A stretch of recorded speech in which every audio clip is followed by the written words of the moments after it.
Laí, a gente tem visto até pesquisas do IBGE trazendo incidências de doenças que têm a ver exatamente com as questões relacionadas à tireoide. Eu gostaria que você falasse um pouco da incidência desses problemas ligados à tireoide, especificamente no Brasil, para a gente ter uma ideia de como é que está esses números hoje.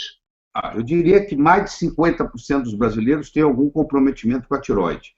Tem uma frase, um ditado muito interessante que diz o seguinte: 50% dos pacientes têm tireoide comprometida. Desses 50%, nem 50% é diagnosticado. Dos 50% diagnosticado, nem 50% é tratado. E dos 50% tratados, são mal tratados. Porque tem outros componentes envolventes. Se você pegar o hormônio da tireoide, seja ele T1, T2, T3 ou T4, ele é formado de duas moléculas de tirosina, que é um aminoácido, e moléculas de iodo. Se tiver uma molécula de iodo é T1, se tiver 2 é T2, 3 T3, 4 T4. E se eu tiver deficiência de tirosina, que isso acontece com certa frequência, se eu não faço uma nutrição proteica adequada, eu também não posso produzir o hormônio da tireoide. A minha tireoide pode estar muito boa, muito bem, obrigado, mas ela não tem matéria-prima para trabalhar. Se eu tiver a tirosina, mas não tiver o iodo, é outro problema sério. O NHANES, que é um estudo que é feito nos Estados Unidos a cada 5 anos pelo Departamento de Agricultura americano, mostra que nos últimos 30 anos a queda do iodo na nutrição caiu 50%. Ou seja, você ingere a metade do iodo que o seu pai ingeria quando tinha a sua idade. Caiu 50% nos últimos 30 anos a ingestão de iodo. E quando você tem deficiência de iodo, é um problema muito sério. Por que é sério?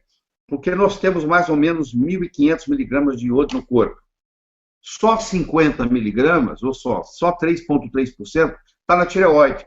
O seu esôfago precisa de iodo, o seu estômago precisa de iodo, a sua próstata precisa de iodo, na mulher a mama precisa de iodo também, os ovários, a pele, muito importante para a pele, uma pessoa que é atleta, que sua muito, cada vez que ela tem uma sudorese, numa corrida, por exemplo, ela perde iodo e magnésio. Esses indivíduos que você vê com morte súbita, de repente estava fazendo a sauna, morreu. Fazendo sauna. Quem morre fazendo sauna, o que é? É deficiência de magnésio, porque estava suando muito ali, e depois dos 50 anos a reserva de magnésio vai diminuindo, você está cansado de ver atleta morrer em maratona, cair morto, por falta de magnésio. E a falta de iodo, que vai concomitante, não deixa a pessoa produzir hormônio tiroidiano. Além disso, causa cistos. Então, vem cisto da tireoide, vem cisto de mama, vem cisto do ovário, vem cisto da próstata. Ou seja, todas essas glândulas, se elas não têm o iodo suficiente, elas começam a formar cistos. Esses cistos vão virar nódulos, esses nódulos vão virar câncer. Então, uma deficiência de iodo, a longo prazo, pode causar um câncer de mama, um câncer de tireoide, um câncer de próstata, um câncer de útero, um câncer de ovário. Então, é muito importante você entender essa conexão. Não só o iodo não produz o hormônio sem ele, como o iodo tem outras funções, porque a tireoide só tem 3% do iodo do corpo.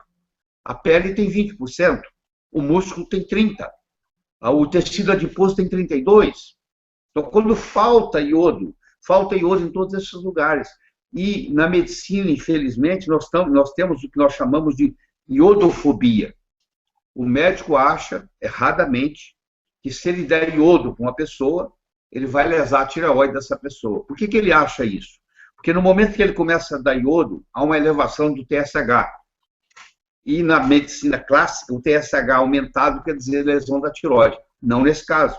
Quando eu começo a dar iodo para uma pessoa, eu começo a desintoxicá-la de bromo, de flúor, de cloro, que são os outros halógenos que competem com iodo. E nesse processo de eliminar esses outros, eu começo a ter problemas. Eu posso ter até a coisa que eles chamam de alergia de iodo, que na realidade não é alergia. Ninguém tem alergia a iodo inorgânico. É justamente a reação de Hersheimer. Hersheimer era um médico alemão que mostra que muitas vezes para você curar, você tem que piorar um pouquinho primeiro, porque se eu estou fazendo um detox em você, e 90, 95% das toxinas fica no tecido adiposo, porque elas são lipossolúveis, eu começo um detox, o que acontece com o detox? A toxina sai do tecido adiposo e vai para o sangue.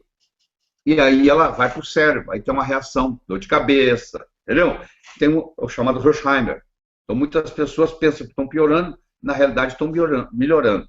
Então, esse processo da falta de iodo é um problema seríssimo, muito sério.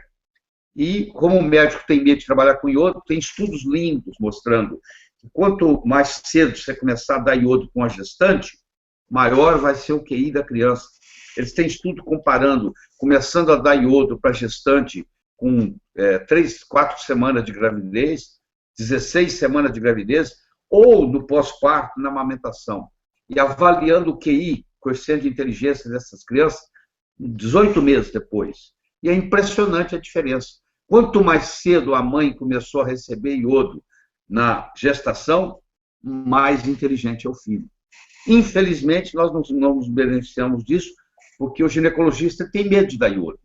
O endocrinologista fala com ele que é perigoso, e ele acaba não dando. E quem sabe disso e faz, se beneficia. Eu fiz isso com meus filhos, fiz isso com os meus netos, e só tem benefício com isso.